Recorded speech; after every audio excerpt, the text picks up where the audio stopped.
আজকের যে মূল বিষয়, সেই পানিটি হলো কি রতিমতি। সেই পানিটি কি দেহের রাজা। তাহলে আমি সেই পানি নিয়ে আজ আপনাদের সাথে আলোচনাটি করব।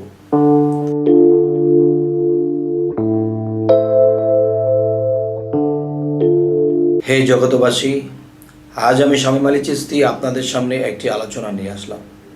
সে আলোচনাটি হলো যে আমরা এই জগতে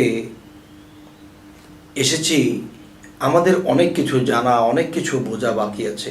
তাই বলি কি যে একজনের উসিলায় কিছু জানে, একজন বিপদগ্রস্ত আছে, একজনের উসিলা একজনে সে উদ্ধার হয়। আল্লাহ কিন্তু একটা উসিলা দিয়ে মানুষকে বিপদ মুক্ত করে বা অনেক কিছু শেখার তৌফিক দান করেন। তাই আমি বলতে চাই যে মানুষ জন্ম নিয়ে আমরা এই পৃথিবীতে এসেছি, আল্লাহ আমাদেরকে পাঠিয়েছেন।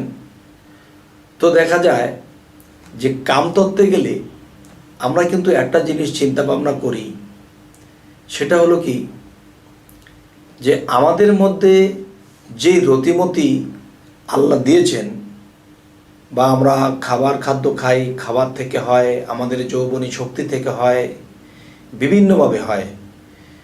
তো কথাটি আমি বলবো নির্ভয়, আর এই কথাগুলো যদি কেউ শোনে এবং মানে তবে হবে তার জয়। তো এই কথাগুলো বলে আমি আপনাদেরকে বলছি যে আপনারা স্কিপ করবেন না, কথাটি শুনবেন। সেই কথাগুলো হলো যে এই রতিমতির এত মূল্য কেন, এত দাম কেন? যে আল্লাহ বলেছে যারা অতিরিক্ত পানি অপচয়কারী তারা শয়তানের ভাই। তো আমরা যদি বাহ্যিক জগতের পানি ধরি, তো দেখা গেছে আমরা মসজিদে কলটা ছাড়লে তখন 2 কেজি 4 কেজি পানি আমাদের অজুর কাজে লাগে, বাদ বাকি 20 কেজি ভেসে গেছে। তাহলে এখানে একটা অপচয় আছে যে আমরা অজুর কাজে লাগাইতেছি অল্প, আর বাদ বাকি ভেসে যাচ্ছে। তাহলে আল্লাহ কিন্তু বলেছে পানি অপচয়কারী শয়তানের ভাই। এটা নির্ধারণ করে বলা হয়েছে যে পানি অপচয়কারী শয়তানের ভাই। তাহলে আমরা আসলে কোন জিনিসটি বুঝতে পাই? সেইগুলো বুঝতে গেলে দেখা গেছে আমরা আল্লাহর ইবাদত করতে গিয়ে যতটুকু পানি আমরা নষ্ট করছি, এতে দেখা গেছে নামাজের মূল্য দিয়ে সেই পানির মূল্য হবে না। আচ্ছা, তাহলে মানুষের জীবন চলার পথে একজন মানুষের যদি 20 কেজি পানি লাগে, সে কিন্তু কয়েক মন পানি তার হয় না। তাহলে ওই হিসেব করতে গেলে আমাদের সমস্ত নামাজ রোজার ইবাদত সব কিছু দিয়ে দিলেও পানির মূল্য আমরা দিতে পারবো না। তাহলে এই পানি এত হারে ক্ষয় হয়, ক্ষতি হচ্ছে, এতে যদি আমরা দোজকবাসী হতে হয়, আল্লাহর কাছে কৈফিয়ত দিতে হয়, তাহলে আমরা কখনো পার পাবো না। তাহলে আজকের যে মূল বিষয়, সেই পানিটি হলো কি রতিমতি। সেই পানিটি কি দেহের রাজা। তাহলে আমি সেই পানি নিয়ে আজ আপনাদের সাথে আলোচনাটি করব। দেখবেন পানি অপচয়কারী শয়তানের ভাই, এই কথাটা হাদিসে এসেছে। তাহলে শয়তানের ভাই যারা অতিরিক্ত খরচ করে, তাহলে আমি বলবো যে যেই যৌবনী পানিটা, এই পানিটা মানুষকে যখন কাটা হবে বা মানুষকে জবাই করা হবে বা মানুষকে পিস পিস করা হবে কেটে, তবে কিন্তু সেই রতিমতি মানুষের মধ্যে পাবে না। তাহলে এই পানিটা মানুষের মধ্যে পাবে না। তাহলে এই পানিটা কোত্থেকে আসে? আল্লাহ এমন কুদরতি মেশিন ফিট করে দিয়েছেন যেখান থেকে এই পানিটা উৎপত্তি হয়ে আসে।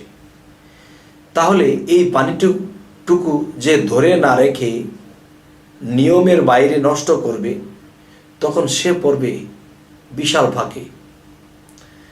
তো এই ফাঁকে আরও একটি কথা বলবো যে সেই পানির মধ্যে জীব থাকে যাকে যাকে, আর এগুলোই কিন্তু আমরা নষ্ট করে দিচ্ছি। তবে আল্লাহর আইন, নবীর আইন অনুসারে যদি আমরা চলি, তাহলে দেখা গেছে আমাদের সাশ্রয় হবে, বাদ বাকি আল্লাহ মাফ করবে আইন মানার কারণে। তবে আজকের মূলে যে বিষয়, সেই বিষয়টি হলো যে সেই পানিটুকু মানুষকে কাটলে, জবাই করলে পাওয়া যাবে না। তাহলে সেই পানি আল্লাহর কুদরতিভাবে এমন কিছু ফিটিং করে দিয়েছেন সেখান থেকে উৎপত্তি হয়ে আসে। তাহলে আল্লাহর কুদরতি জিনিস দিয়ে মানুষ এই পৃথিবীতে কুদরতিভাবেই সৃষ্টি হচ্ছে। সুবহানাল্লাহ। তাহলে এই জিনিস চিন্তা করতে গেলে তখনই তো মাথা ব্রেক হয়ে যায় যে আসলে আমরা কি করতেছি।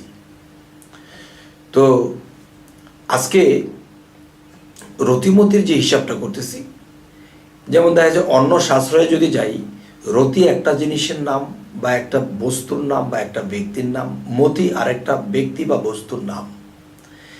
তাহলে রতি আর মতি এখানে নারী পুরুষ, তাহলে নারী পুরুষের মাধ্যমে এই দুইটা জিনিসের উৎপত্তি, এবং এই জিনিসগুলো যারা করতেছে আইনের বাইরে নিষ্পত্তি, তাদেরই হবে এই ইহকাল এবং পরকালের ক্ষতি, এবং দিন দিন নষ্ট হবে চোখের জ্যোতি।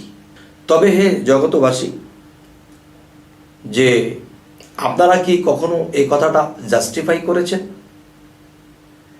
যে আরও একটি বিষয় হলো যে আমরা যে ছোটকালে মায়ের দুগ্ধ পান করে বড় হয়েছি, তাহলে এই দুগ্ধ কাটলে পাওয়া যাবে না, শরীরকে খণ্ড বিখণ্ড করলে পাওয়া যাবে না। আল্লাহ কিন্তু সেই দুগ্ধটাও মায়ের অঙ্গ থেকে বের করে আমাদেরকে দিচ্ছে। এর চেয়ে আরো গভীরভাবে যৌবনপ্রাপ্ত বা ভাটিকাল হোক, একটা মানুষের থেকে এই জিনিসটা বের করে এনে দেয় আল্লাহ, আর এমনই মেশিন ফিট করেছে সেখান থেকে এটা উৎপত্তি হয়ে আসে।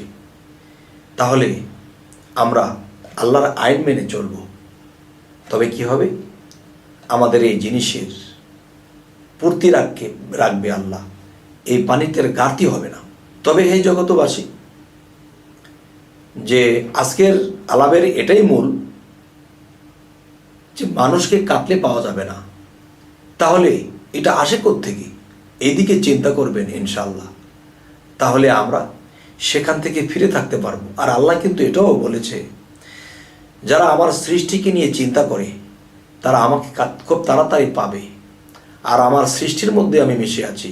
তাহলে আমিও তো আল্লাহর সৃষ্টি, আর এই আল্লাহর সৃষ্টিকে যদি আমরা আনন্দ করে এতে আইনের বাহিরে নষ্ট করব, তখন কিন্তু জবাবদিহি দিতে হবে। তবে হে জগতবাসী, জানি না আজকের আলোচনা আপনাদের কেমন লাগলো। তো আগামীতে কি ধরনের আলাপ আপনাদের ভালো লাগে বা আপনাদের আত্মার খাদ্য হবে এমন কি আলোচনা, অবশ্যই আমাকে কমেন্ট করবেন, আমি সেই বিষয়ে আলোচনা করার চেষ্টা করব ইনশাআল্লাহ। তো আজ এ বলেই রাখবো, সকলে ভালো থাকবেন। আল্লাহ হাফিজ।